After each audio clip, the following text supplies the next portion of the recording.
episode 7 of KMV Travel, the podcast.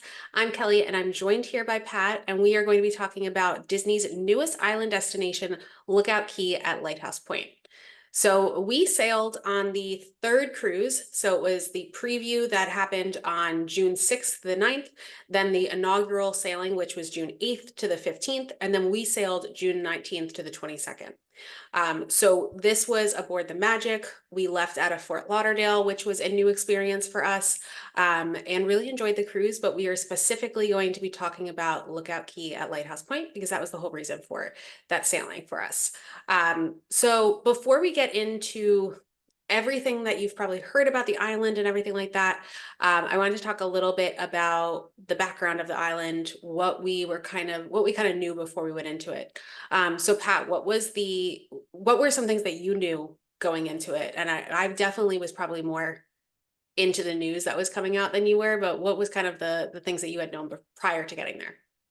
Prior to getting there, I knew it was a new semi-private island. I knew very little about it. I knew that there was a lot of, work done to build up the island, but I knew next to nothing about the island before we got there, Yeah. unsurprisingly. Yeah, Pat kind of comes along as I say, do you want to go on a cruise? And he says, absolutely. So this island is not a private island like Castaway Key is.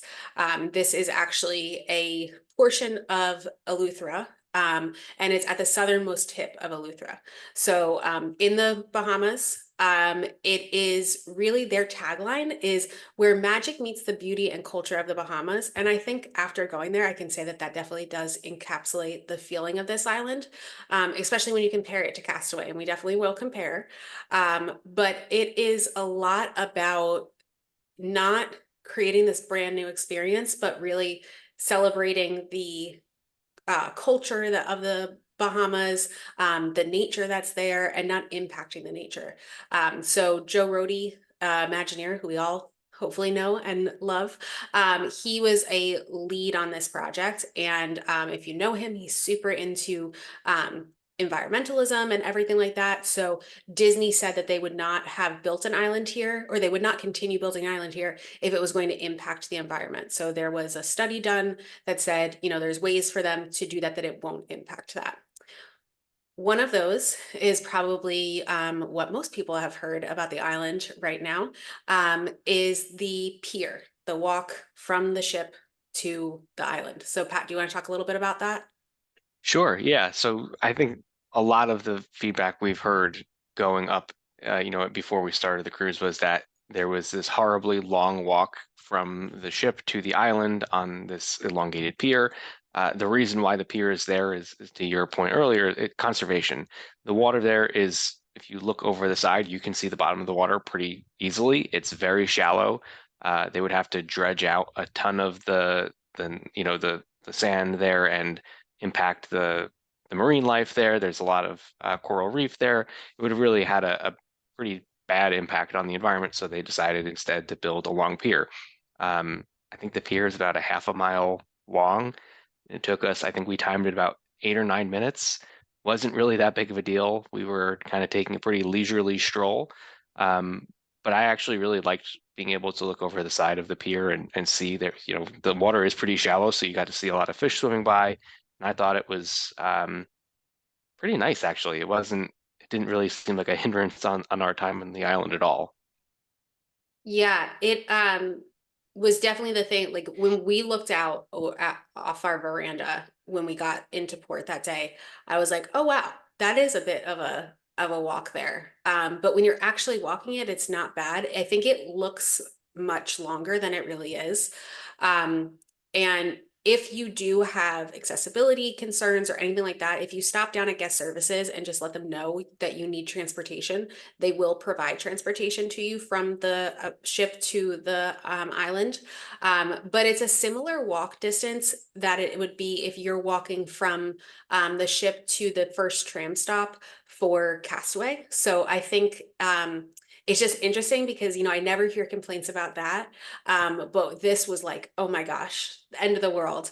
Yeah. And it really wasn't that bad. They also had water stops like stations on the pier so you could grab something. And then at the end of the pier, they did give us like nice, cool towels. So I thought they handled it. You know, we were on the third cruise, so definitely things had been changed from the first or the second. So we had a good experience with it. Yeah, and it definitely felt like it was a perception thing because, like you said, it's about the same distance as the first tram stop at uh, at Castaway. So I think that people just didn't realize they were walking that far at Castaway because when you're at Lighthouse Point, like the vast majority of the walk is that pier. So you really do kind of see that you're walking more or less in a straight line for a certain period of time. So uh, like you said, it's the same amount of walking. It just feels like it's a lot more. And when we were there, it was really breezy on the pier, so it was like a nice refreshing walk because it didn't feel really hot, constantly having, wind blowing. So it felt nice. Yeah, it definitely wasn't bad. I will say it would be nice if they had some coverage. That's what we were talking about was if this pier that they have had just like an overhang or something like that, that would be nice. But I don't know if that's something that they, structurally can't do or Mhm. if there's a reason for that.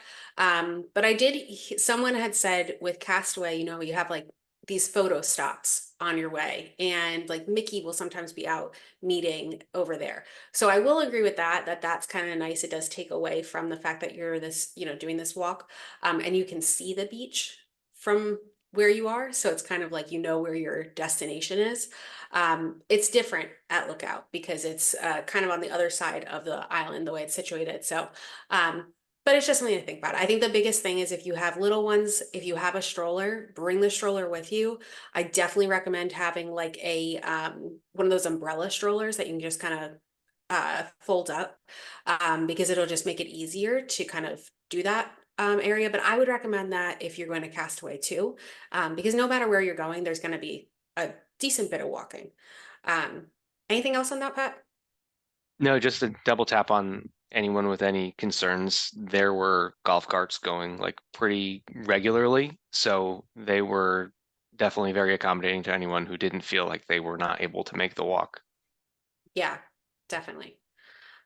So once we got onto the island, the first thing that we did is we kind of went through their entrance area. That's pretty similar to, what you've experienced at Castaway if you've been there before. That's when you actually come back out and go onto the ship, you'll go through a security area there. You go through there. There is a merchandise stand. And then off to your right is going to be in one direction, the cabanas, which I believe that's actually the family cabanas. And then if you go kind of towards your right, but kind of forward, that's going to be the first tram stop, which is the Mabrika tram stop. So that's where you're going to get on to get to both the family beach and Serenity Bay, the adult area. Yeah, and all of that is pretty close together. So once you get there, you don't really have to like consult a map or anything. Everything is right there. The cabanas are off to the side, but this is a relatively small section of the island.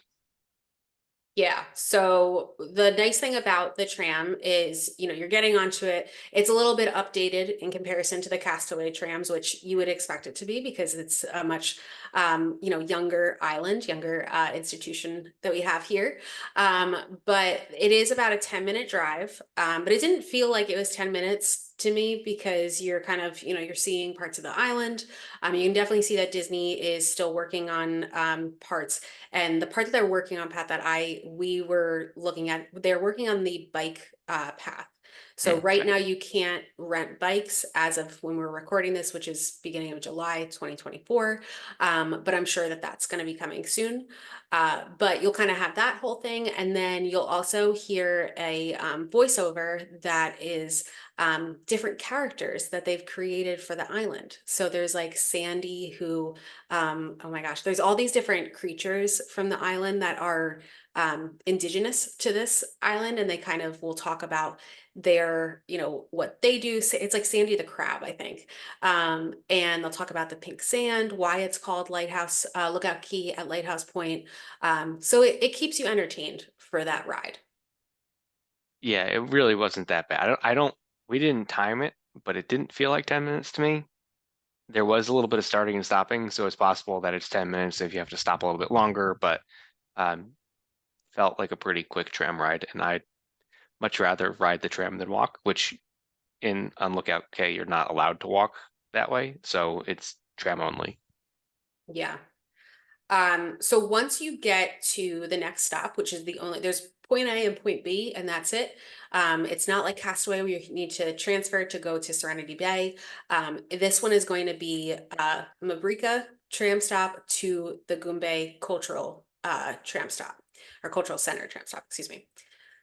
But like Pat was saying, once you take that tram over, everything is there. So you don't have to, even if you want to go from one end of the island to the next, you can do that in probably like a 10-minute walk, 12-minute walk, Pat, right?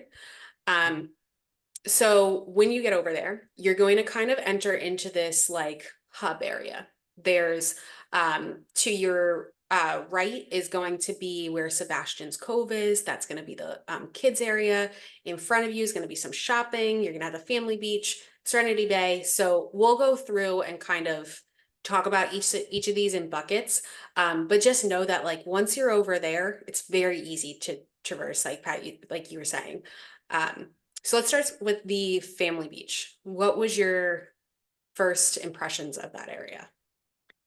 So the family beach, to me, it felt a little bit more put together than it does at Castaway. There were more activities. There were some characters out playing some games with the kids in a covered area, which is definitely appreciated. The whole water park area, I don't know if it's quite a water park, but it was like a little splash area for kids. It seemed like there was just a little bit more activities for the little ones to be doing, which is something that I think needed to be, front and center on this island. Um, but that whole area was set up really nicely. I liked how like there was kind of a boardwalk type bridge to a lot of different places, so it wasn't like you were walking on either the sand or the concrete. And it was a wooden one, so it won't get as hot, so it'll be a little bit easier to traverse. But I really liked the way it was laid out. There's a lot of different options for drinks all across, and I thought it was laid out really well. Yeah, so the family beach itself is going to be straight ahead of you when you get off of the tram. And where the family beach for Castaway is going to have a lot more um I can't think of the right term, so I'm going to say things to do actually down at the beach. So, like, you can get the snorkel, you can rent the snorkeling equipment, and, they have little different hidden things that you can snorkel and see. There's that big water play area that's basically in the ocean. You have the overwater bar over there at Castaway. You're not going to have those things, but what I will say with this family beach is it is the most beautiful beach I've ever been at. It is much more serene. It's much quieter than Castaway is. Um, so it's a different feel. But like Pat was saying, you do have all these other things and all these other, recreational experiences, but they're kind of set back from the beach. Whereas with Castaway, I think it's kind of like more in that. So I personally like that just because for us, we always go right over to the adult beach, but we actually stood here and like hung out for a little bit because it wasn't so much like craziness. And for that might be a different feeling for a family. They may say, well, we really like Castaway having all that kind of in one area because it's easier to watch the kids and see things.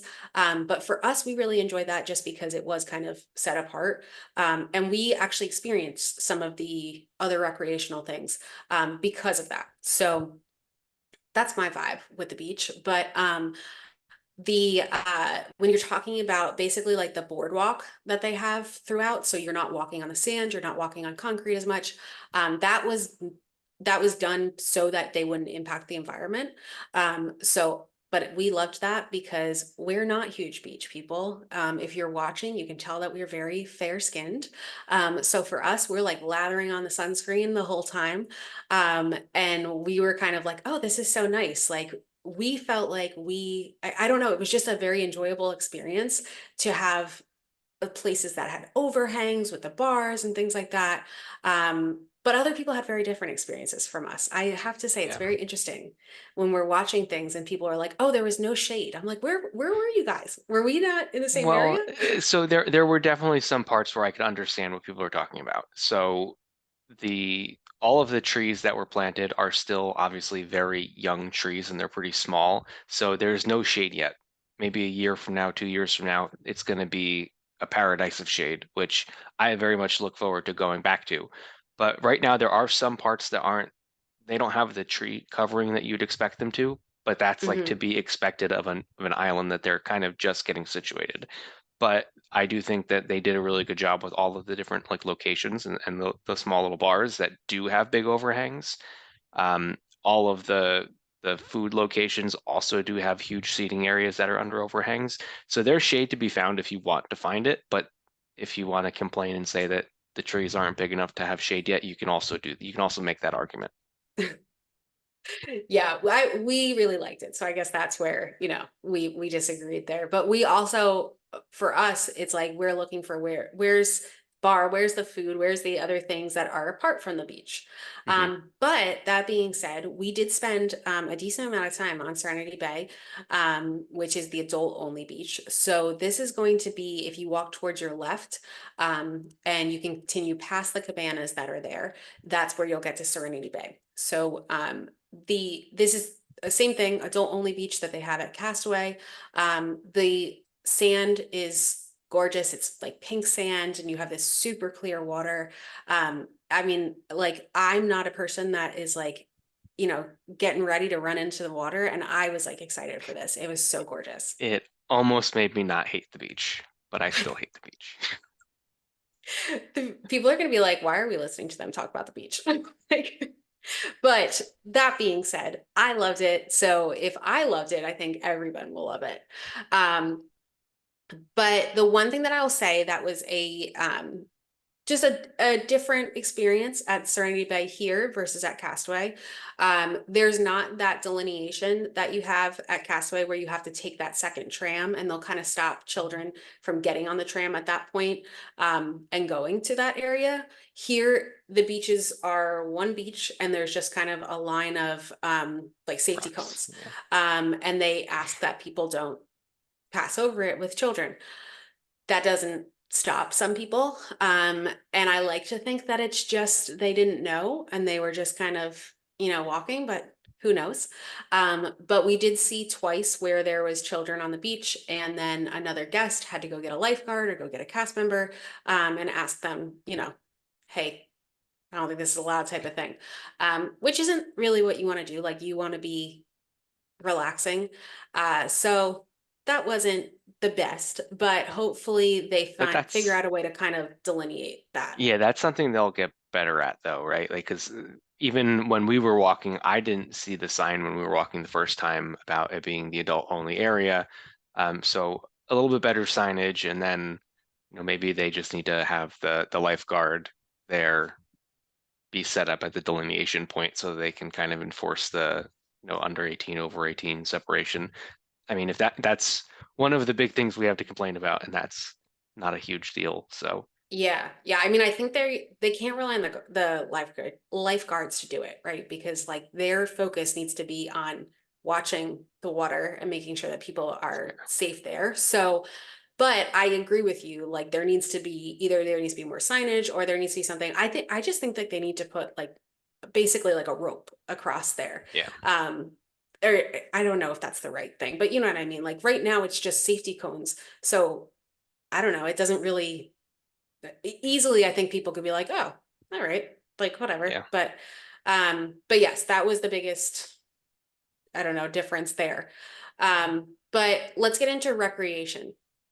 So the things that they have outside of the beach, the rush out, gush out water play area. So this is what you were talking about before, Pat.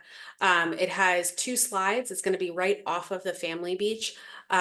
Water drums, so you can literally, be making some music over there. Fountains, and it's all in the Junkanoo style. So Junkanoo is super big. There's a lot of different uh what's the right word? It's a lot of different like colors that are taken from here, inspiration. That's what I was looking for. Inspiration from this, but Junkanoo is a celebration that people in the Bahamas celebrate, and super colorful costumes and just like very vibrant. And you'll see a lot of inspiration from taken from this throughout the island. So this is one part of it. Um, the Play Pavilion, Pat, this was the one that we saw the characters at that were playing at the Play Pavilion. Do you want to talk a little bit about that? Yeah, so the Play Pavilion, it's games and activities that have characters out, as you mentioned. When we were there, they were actually playing like some weird variation of like horseshoes with beanbags. Looked like everyone was having a really great time. And then they also have Disney Fun in the Sun Beach Bash. So exciting time for kids to come together and dance with some characters and have fun on the beach. Yeah, it was very cute. All the characters are in brand new costumes for the for Lookout Key. So the fashion designer is actually a famous Bahamian fashion designer named Theodore Elliott. It's Elyett. El- Elite. Um, so he designed all eight of the new looks, and again, super vibrant colors, just like very, you see it and you're like, oh, this is so like, this is exactly what I think of when I think of like island wear. So that was really cool, and I had learned about that fashion designer from the Bahamas had created it prior to that, and I think it just made me like it even more because I was like, there's such a connection to the culture that you're actually in. So that was cool to see that. In addition to the Play Pavilion, Sebastian's Cove is going to be the kids club. So similar to Castaway, where you, even though you're on the island, the kids clubs are still active and they still do have activities. So that's going to be over there. That has a water play area in it too. And kids can actually they all have their own dining area over there as well. So if your kids are there, they don't have to leave to, grab lunch or anything like that. They can actually eat everything over in that area. Pat, do you want to talk about the nature trail or do you want me to cover that one? The nature trail was not open when we went. Is that correct? The nature, it was open, we just didn't do it. It was pretty hot that Might as day. well have been not open. It was pretty warm that day, so we did not do that. But basically, it's a trail that you can kind of go around the island or the area that Disney owns, and you can see the lighthouse that the island was named after. There's also just different parts where the characters that we talked about that they've created for the island will basically be there, these little bronze statues, and then you can scan your QR code and you can learn more about whatever that may be. So it might be about, the sand crabs or about the lighthouse. But nice like views from up there that you can see. And it did look like there might be areas that haven't been opened yet and that they might expand that. But I think this would be really nice to do if we come back in like the fall or the winter when the weather is not as humid, because that was the downside was it was a very humid day. But we live in Orlando, so we're used to humidity at this point. All right. So moving on to experiences. The Goombay Cultural Center. Pat, do you want to talk about this one? Sure. It's programming and local artists offering guests the opportunity to learn and celebrate the Bahamian traditions. So that's also where the Junkanoo Parade takes place. So that was something that I didn't know happened prior to coming to the island. And we were, heading back towards the tram area, and then we saw these Bahamian performers starting a parade with some of the characters and leading down into the Goombay Cultural Center. So I was really impressed, number one, that they have things like a parade on this island. Like that's not something we're used to seeing, like a Castaway, that's not there. And then also just really impressed with how these performers were able to perform in this heat because it was very hot.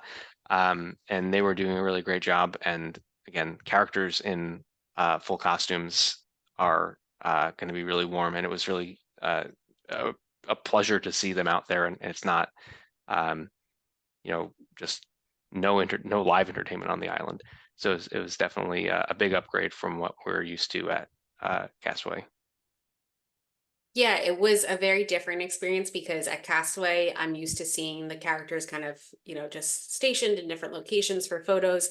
And here, like you said, they were really they were involved in the activities, which I liked. And I thought it was nice that, again, it was about the sharing the culture of uh, the Bahamian island that we're on. The Junkanoo style too is the costumes are these very large, like there's these huge headdresses, again, very bright colors, and then they're playing music and different instruments. And yeah, it was amazing. These people are in these full costumes, and like how hot it is. I don't know. And they're just like having the time of their lives. And then you're, of course, loving it because you're seeing that. So I think they did a really good job of integrating Disney into the culture rather than creating this kind of brand new world like they have with Castaway. Um, and then there are character meet and greets, but they're a little bit less there's just Frequent. less of Yeah. them, I think, than there are with Castaway. Yeah. But you can always check the Navigator app, and that will show the times of when they'll be out as well as where they'll be out. Yeah, and Um, even if they're not like a regular meet and greet, they are, I mean, in the Play Pavilion, there was like 5 or 6 characters out. So, definitely an opportunity to grab a picture or meet your little one's favorite characters out there. Yeah, so over in the Play Pavilion, that was where Goofy, Pluto, Chip, and Dale were. And you're right, there was definitely lots of interaction that was going on there and different interaction. It wasn't just go up and take a picture, which was nice. So that I think would be super cool if you have little ones. And then in the Junkanoo parade was Daisy, Donald, Minnie, and Mickey. And again, their costumes were so cute. I absolutely loved them. In addition to the Goombay Cultural Center and the character meet and greets, there also are port adventures that are a bit different than what we've experienced with Castaway in the past, because this is an island, obviously. So and Castaway is an island, but this is an inhabited island. So there's other things that you can do kind of going out of the Disney area that they own that's getting a little bit more into the culture again of the island that we're on. So something to look into if you're going. I think that would be a nice thing to do, like as you go back, multiple times, kind of enjoy the island, and then you can look and learn more about it the next time that you go back. And then there is the cabana rental. So that's for the family beach as well as the adult only beach has cabanas. All right. So moving on to dining. Pat, do you want to go ahead and run through this? Sure. So just like Castaway, there's a couple different food options on the island. There is Choo Choo Barbecue and Choo Choo Barbecue 2, TOO, which are both in the main part of the island. So that is on the family side. And then on the Serenity Bay side, they do have the Serenity Bay Barbecue, which is in the adult only area. Can't talk today. There is also a dedicated kids only dining area, as well as some bars and specialty drink stands. And then on the Serenity Bay side, there are 3 adult exclusive bars on the island. Um, the True True Barbecue, I actually really enjoyed the food here. So we ate, I believe, at True True Barbecue 2, um, where there was, pretty standard island food for Disney, hamburgers, hot dogs, a bunch of different types of like macaroni salad, and also some seafood as well. So pretty wide variety of dining options here. Yeah, I enjoyed it. The biggest thing that I was concerned about is what I think probably people have heard about, is the flies. So from the first sailing, there was like all of these flies that were kind of all over the food at the buffet areas. And it was like, people were putting their napkins over their food to try to cover it and things like that. So I had said to Pat, I'm like, listen, I don't know if I could eat this. Like if I go over and it's like that, like that's okay, but I'm going back on the ship and I'm gonna get food there. But when we went, it really wasn't bad. There was flies over by like the seafood area. That's really where they were kind of congregating. But it looked like they had done some things to, kind of mitigate that. So there's these like little fans that are in the middle of the table tables. that you're at. I think they were doing a lot of things to try to help that. So I think as time goes on, that will no longer be an issue. But it's like, you're on this island that has not had anything. And then you have all this food, you have this soda that's like super sweet. And so there's all these, bugs coming around. So I was happy to see that there had been an improvement. And the cast members had said too, that like from sailing 1 to sailing 3, it was like night and day. Yeah. So it was good to see that there was changes there. Yeah, and I think that that's another thing, like pretty easy fixes once they know that's a problem, but it takes a while to get some of the materials out there to make those improvements. We were talking about like even having like an air blower that just shoots down so that it like any of the bugs won't be able to fly past. So there's a lot of things they can do to even improve it a little bit more, which I'm sure they will because this is Disney and they're going to fix anything that seems to be a problem. Um, so I'm pretty confident, like even if you were to sail now, there would be a fly problem. Yeah, I agree. I think there's always going to be things that they need to improve upon, but I think that's the best thing about Disney is that they do listen to what their guests are, enjoying, not enjoying, want to see changes to. So even like I said, from the first sailing to our sailing, there was changes that we saw. I know that's on the first sailing, people had said it took a while to get trams. We never waited more than 5 minutes for a tram. And that was in like not peak time. When it was peak time, it was one after another. Like we Mhm. waited maybe 20 seconds for a tram to come up. So they're always listening and doing things, which is nice to see. The 3 adult exclusive bars, we did walk through them. I am pretty sure there's specialty drinks on each of the different bars, but I've heard different things now, and now I'm thinking back and I'm like, did I make up that there was specialty drinks? But I definitely saw different drinks on these bar menus. Yeah. So yeah, but the drinks are nice. They also give you these like metal cups now, which you don't take them. They're they, you give them back, but they're nicer than like the plastic cups that they give you at Castaway, which I wonder if that will be a change at Castaway Yeah. as well, because they kept them cooler, and it also you're not throwing them out every time that you're using them. So I really liked that. Yeah, no, I mean, it really did keep the drink a lot colder too, which is always a plus because if you're sitting on the beach, no one wants a warm pina colada after 3 minutes, which is what it will be in a plastic cup. So definitely a good improvement. We went over and checked out a couple of them. We looked at the menus. I had the Junkanoo juice at the one bar that we went to, and highly recommend. Uh, very good. And what do you remember what you had in that bar? Yeah, I had the Eleuthera Euphoria, which Okay. is basically like a boozy Dole Whip, and it was very good. Um, it could have been a little bit stronger, but I think that I always say that with these drinks, especially when they're like pre-mixed drinks. So, but it was good, and I'm sure you could ask for a floater on that too, and Yeah. then it will definitely be strong enough. So, Yeah, and they had a pretty good selection of like drinks there. It wasn't just like, your pretty standard island drinks and then like nothing else. They did have a good Bahamian beer on tap, as well as just a couple other bottled beverages. They had like a limoncello drink. They also had a bunch of different champagne options, as well as some hard seltzers, and I believe they also had uh, some coffee options at different bars as well. So a lot of options, and everything we had was really good. I mean, that's what we expect, but we didn't really have anything that was suboptimal. yeah, it's going to be a full bar there. I will say that I did want a Moet ice. If you have done the wine tasting, or no, I'm sorry, the champagne tasting on Disney Cruise Line, this is always the last drink that they give you. And so now I'm like, big fan. And I remember one time they were like, this is a great island drink. And I'm like, oh my God, you're right. It is a great island drink. So now I always want it on the island. And we did go to one bar and they were like, oh yeah, we don't have that, but we have, and they were like, we have this limoncello drink. And I was like, oh God, no. But I did wind up getting the Eleuthera Euphoria. So it was a good change.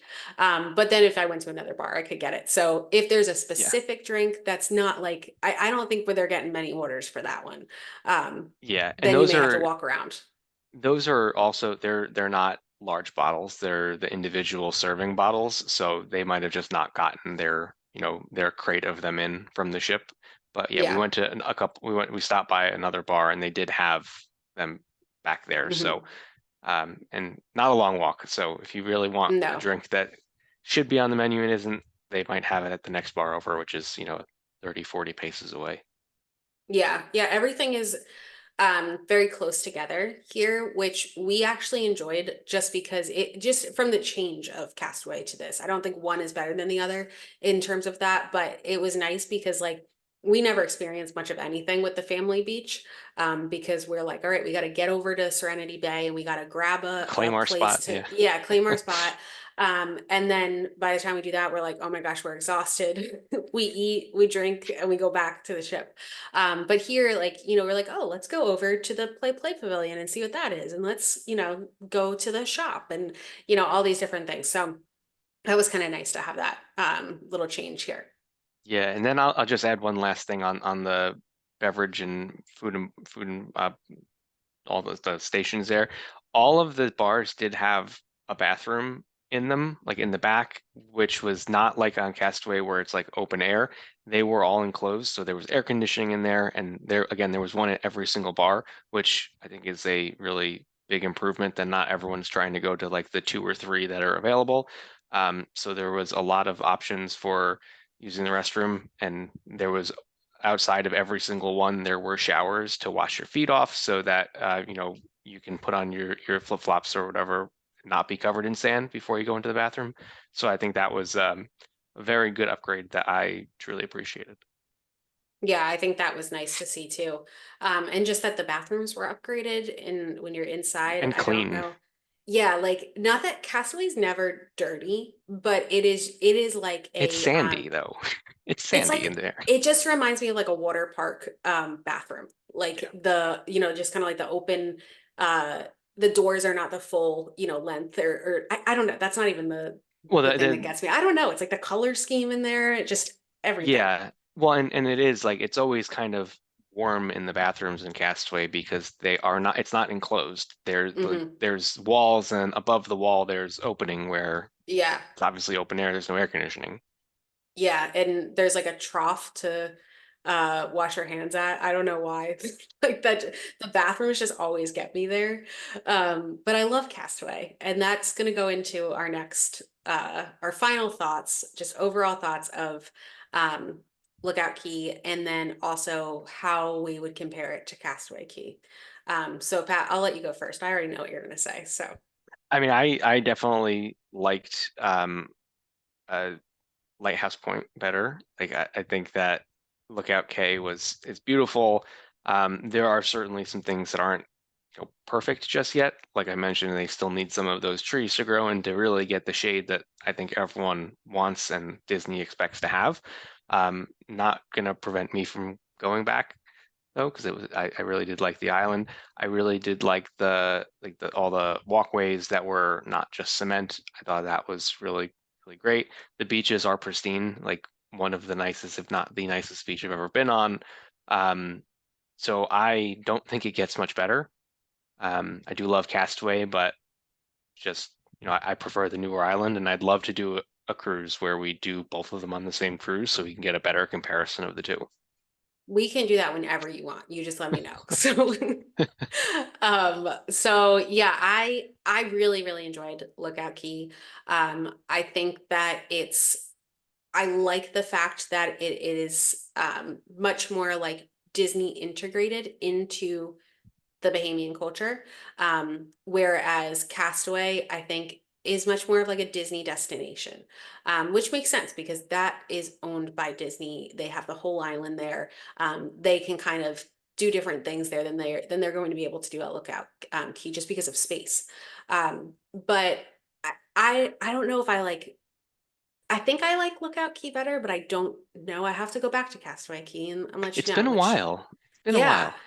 I'll be back there next week. So, but but I think Castaway, if you're trying to decide, and that's like your deciding factor, the two islands, I think that Castaway is pure Disney. Like You're going out, you're going to see Mickey heads. There's going to be references to Bob Iger. There's, a whole story of, Imagineering story basically of why we're at this island, what brought us here, who found this island, all these different things like that. Whereas Lookout Key is going to be much more low key, haha.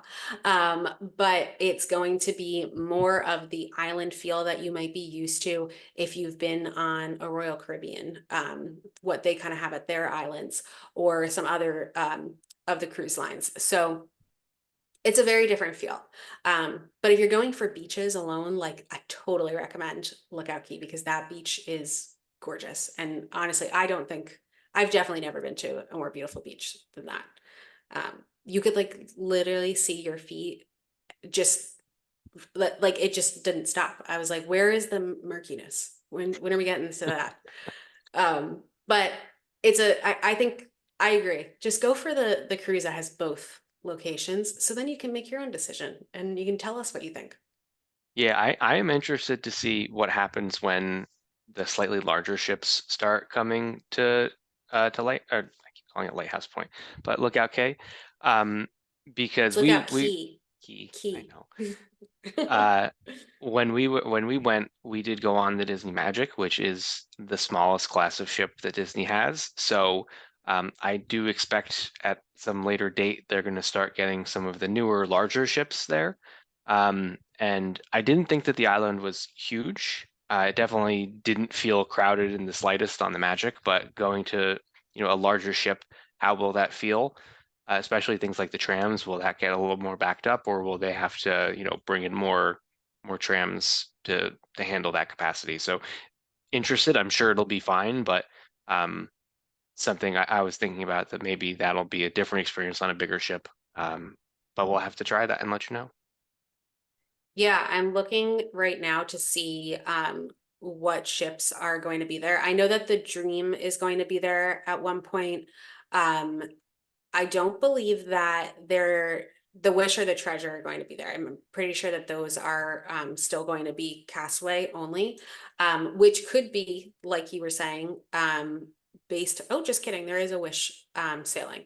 So it'll be interesting to see because the Wish, when you look at the number of people that can be on the Wish in comparison to the Magic, it's like shocking. I'm actually going to look at the number right now. So the Wish can have, let's see, capacity is 5,555, and the Magic is 2,700. Okay, So so double, yeah. yeah. So when we were on it, it was like we had no problem getting a place to sit and under the umbrellas. But that is if you're on a Wish sailing or honestly even a Dream or Fantasy sailing, because Fantasy is also going to be there, um, definitely get out as soon as you can and grab your spot because that's going to be I mean, it's the same thing we see at Castaway, but I think that hmm Lookout is just going to be it's going to feel crowded, probably. Yeah, and I still wonder about, if there is potential expansion on the horizon there, because when you're pulling up to the one tram stop, there, it does look like there's an area off before you get there that looks like it's going to be a circle that might be an additional stop at some point later, which wouldn't make a ton of sense because it's only like 500 or 600 feet away from where the tram stop is now. But it does look like there is construction still going on. So nothing has been announced about any more construction that is Disney's on that island, but there's always a possibility that they have more things coming that they haven't shared yet. So we'll have to keep an eye on that as well. Yeah, definitely. Well, I think this just comes down to we're gonna have to do another cruise. So, Don't make me, don't. I know. Well, I need to get platinum. I will be one away from getting platinum. So, I'm gonna have to do that before we go on our next Europe cruise. All right. Well, thank you all so much for listening. That is going to be it for today. We would love to hear if you have been to Lookout Key, what your thoughts were. If you've been to Castaway and you want to compare them, we would love to hear those thoughts as well. And if you are looking to plan a vacation aboard a Disney cruise over to Lookout Key or anywhere that you'd like to sail to, be sure to reach out to KMV Travel. Our assistance is complimentary, and we can help you make sure that you have the best, least stressful vacation possible. Thank you all for watching, and we'll see you again soon.